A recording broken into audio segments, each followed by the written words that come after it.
The more successfully a system is built, the harder it becomes to change. That sounds backwards. A successful system should create more options, more security, more freedom to move, and usually, it does. But it also creates something else: connections. The job supports the income supports the home determines the location supports routines, schools, relationships, schedules, plans. Nothing here is broken. That's the problem. Because once enough parts depend on each other, changing one part no longer means changing one part. It means disturbing a system that already works. This creates a strange asymmetry. To continue tomorrow, most of the existing system can remain exactly where it is. To move in another direction, parts of it have to be rebuilt. New arrangements, new dependencies, new coordination, new uncertainty. So the existing path acquires an advantage before either direction is even compared. And that's where the problem becomes more interesting. Because nothing has been forbidden, nothing has been removed. Both directions can still exist. They just no longer begin from the same position. That was the part I wasn't expecting. I kept looking for the restriction, something forcing the system to remain where it was. But almost every constraint I found was attached to something useful: reliability, coordination, commitment, stability. The deeper I followed the system, the harder it became to separate what was limiting movement from what was making the system work. Before we continue, this is Dark Side Protocol, the part of Protocol Multiverse that investigates the systems behind ordinary human experience. Punchline Protocol explores what those systems feel like from inside. Debrief connects the two. You'll find the complete investigation below. Now, let's return to the system that works. A system doesn't begin when someone decides to build one. It begins when separate parts become dependent on each other. A job can exist by itself. So can a home, a location, a schedule, a relationship, a financial commitment. Each one can be understood as a separate part of life. But functioning systems rarely remain collections of separate parts. Connections begin forming. Income makes one kind of housing sustainable. Housing makes one location practical. Location shapes transportation. Transportation shapes schedules. Schedules begin coordinating with other schedules. Commitments accumulate around all of them. Eventually, changing one element produces consequences somewhere else. This is not unusual. It is what integration does. A factory becomes more efficient when its processes are coordinated. A transportation network becomes more useful when its routes connect. A supply chain becomes more reliable when each part can anticipate what the next part requires. Integration allows separate components to accomplish things they could not accomplish independently. But integration also changes what independence means. Once two parts depend on each other, neither can move quite as freely as it could before the connection existed. Add another connection, and another, and another, and eventually the system develops something that none of its individual parts possessed on their own: structure. The structure isn't necessarily planned. Nobody has to sit down and design the final arrangement. It can emerge simply because each connection made sense when it was created. And once enough of those connections exist, the system begins behaving differently.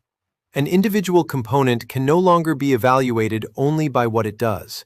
You also have to ask what depends on it, and what it depends on. That distinction matters. Because the moment a system becomes integrated, changing one component stops being a local event. The change can travel. I think this was the first place where my assumption about the problem began to change. I had been looking at individual constraints: a contract, a schedule, a location, a commitment. Taken separately, none of them seemed particularly powerful. Most of them were ordinary, some were useful, a few were almost invisible. But perhaps that was the wrong scale to look at them. Because a bridge is not difficult to move because any individual bolt is especially powerful. It is difficult to move because the bolts belong to something larger. And maybe the same principle applies here. The interesting part isn't any single connection. It's what happens when enough reasonable connections begin acting like one system. There is a reason systems become interconnected. It works.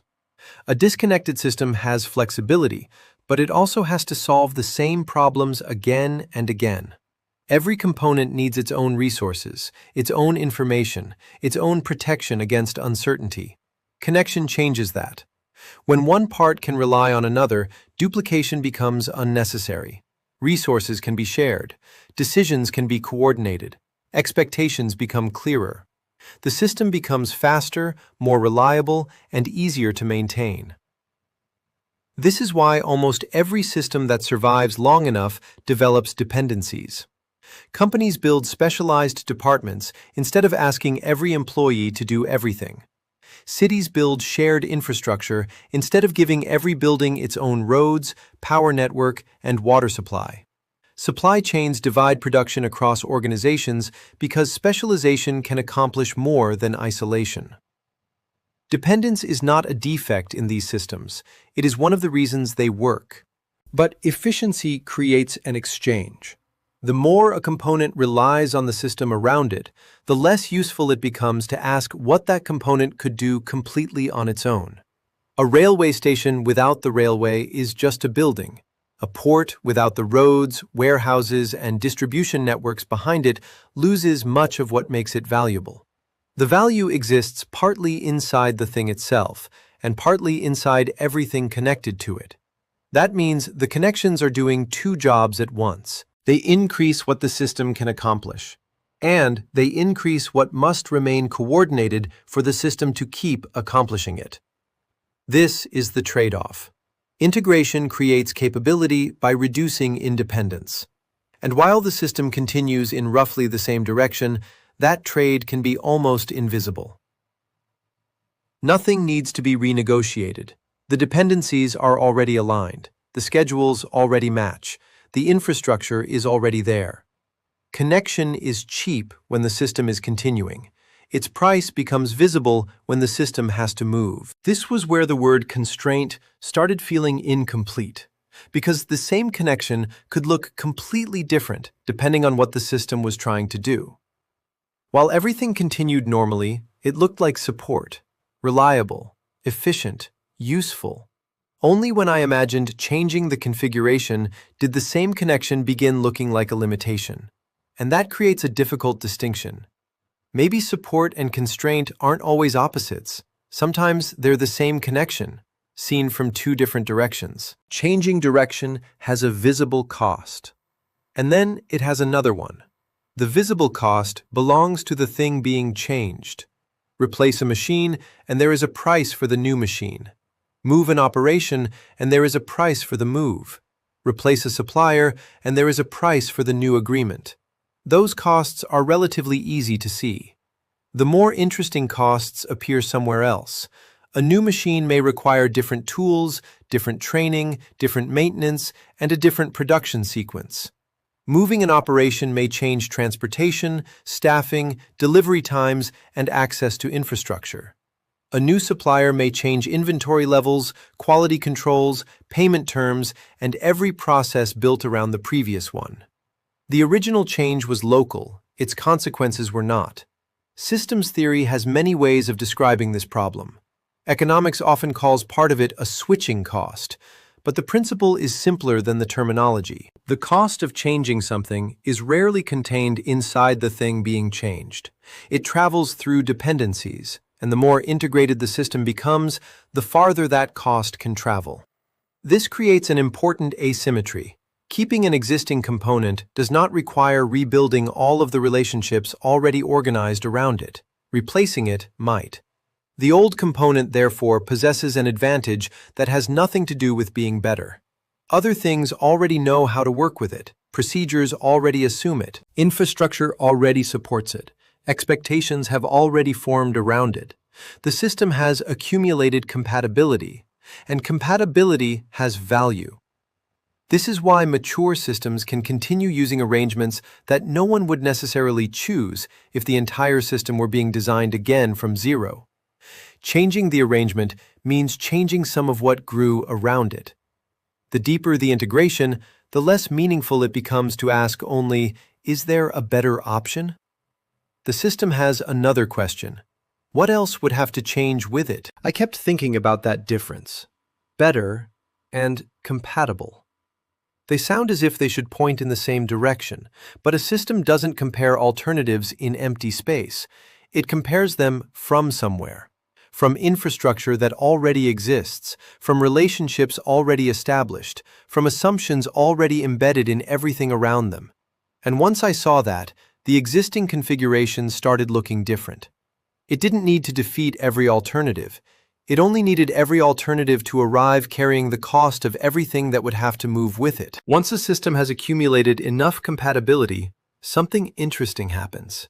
Continuity stops competing on equal terms. Imagine two possible directions. One continues through infrastructure that already exists. The other requires new infrastructure to be created. One uses relationships that already function. The other requires new relationships to be established. One fits existing schedules, procedures, expectations, and commitments. The other asks some of them to change. Even if both directions are technically available, they do not begin from the same position. One inherits the system. The other has to negotiate with it. This is why continuity has such a powerful structural advantage. It does not need to prove that the existing configuration is ideal. It does not even need to prove that it is particularly good. It only needs to avoid becoming expensive enough to justify rebuilding what already surrounds it. And that threshold can become surprisingly high. Organizations continue using old software because entire workflows have formed around it. Cities preserve inefficient street patterns because buildings, utilities, and transportation networks already assume those streets exist. Industries maintain standards that might never be selected if everyone could begin again, because thousands of other decisions already depend on those standards remaining stable. None of these systems need a central authority constantly ordering them not to change. Their history is already present in their architecture. This is path dependence in one of its simplest forms. Where a system can go next depends partly on where it has already been, not because the past dictates the future, because the past built the starting point from which the future now has to move. And this changes competition between the existing path and every alternative. The alternative may be better, it may be more efficient, it may even be the direction the system would choose if it were being designed today. But the existing path has something the alternative does not. Everything that already fits around it. The existing path doesn't have to be better, it only has to already exist. That sentence bothered me more than I expected, because I had been assuming that continuation required a reason. That if a system kept moving in the same direction, something inside it must still be choosing that direction. But perhaps that gives choice too much credit. A river doesn't need to decide to follow its channel every morning. The channel simply makes some directions easier than others. And once enough infrastructure, expectations, and dependencies have accumulated around a particular path, a system can behave in much the same way. Nobody has to say, "Stay here." The architecture can make continuing easier than leaving. And perhaps that's why the strongest systems rarely need walls. An open option is not necessarily an equal option. That distinction matters. We often measure freedom by asking what a system allows. Can an employee leave one company for another? Can a business replace a supplier? Can a city redesign a transport network? Can an industry adopt a different standard? If the answer is yes, we tend to describe the system as open, and technically, it is. But openness tells us whether movement is permitted. It tells us very little about what movement requires. Two doors can be equally open while leading through completely different costs. One may require almost nothing. The other may require new infrastructure, new relationships, new knowledge, new contracts, new coordination, and the temporary loss of efficiencies the existing system has spent years accumulating. Nothing prevents the second door from being used, but calling both doors equally available begins hiding something important. Freedom exists inside architecture, and architecture changes the price of direction. This is why switching costs matter beyond economics. They do not have to eliminate alternatives to influence which alternatives remain practical. A system can preserve choice while distributing very different costs across the choices it preserves. And once those differences become large enough, the system develops a peculiar form of freedom. Many directions remain possible, very few remain cheap. That does not make the choices false, it makes them asymmetric. The existing direction carries accumulated compatibility with it. Another direction has to purchase compatibility again. And this produces a result that can easily be mistaken for preference. The system repeatedly continues in the direction that requires the least reconstruction, not necessarily because that direction is preferred, not necessarily because someone selected it, sometimes because everything required to continue is already there. This is where I became uncomfortable with the word freedom. Not because it was wrong, because it was incomplete. If a door is open, then saying the door is open is technically accurate. But if one direction preserves everything the system has accumulated and another requires part of that accumulation to be surrendered, the state of the door tells us surprisingly little about what happens next. And perhaps this is why freedom can survive perfectly well on paper while becoming much more complicated inside a functioning system. Nothing has to disappear. Nothing has to be forbidden. The options can remain exactly where they were. Only the price of reaching them has to change. Every system has a history. But history does more than explain how the system arrived where it is. It changes where the system can go next.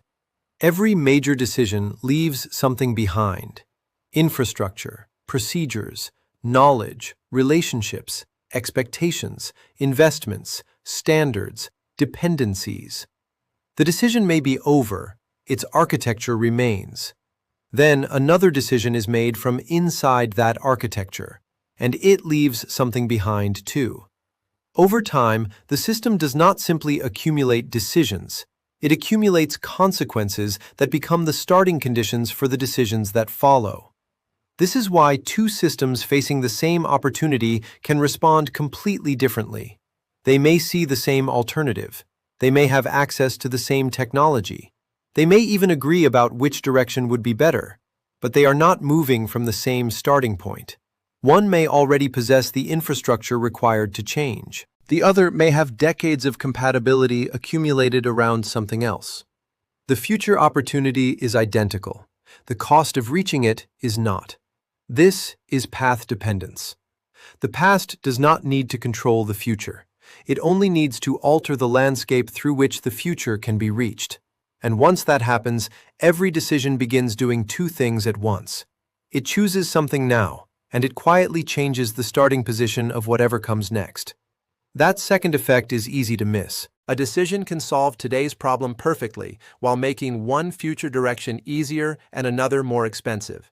Do that once, and the difference may be insignificant. Do it repeatedly, and the differences accumulate. Thoughtful. Eventually, what looks like a single decision in the present may contain years of previous decisions inside it, not as instructions, as architecture. This is why mature systems can appear to prefer their own continuation. They are not necessarily choosing the past again. They are choosing from a landscape the past helped build. Pause. And perhaps this is the distinction that matters most. Past choices don't have to decide the future. They only have to change the cost of reaching it.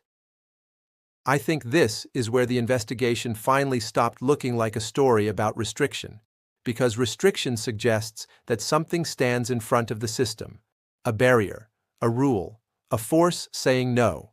But path dependence works differently. Thoughtful. Nothing needs to stand in front of the system. The ground beneath it has already changed.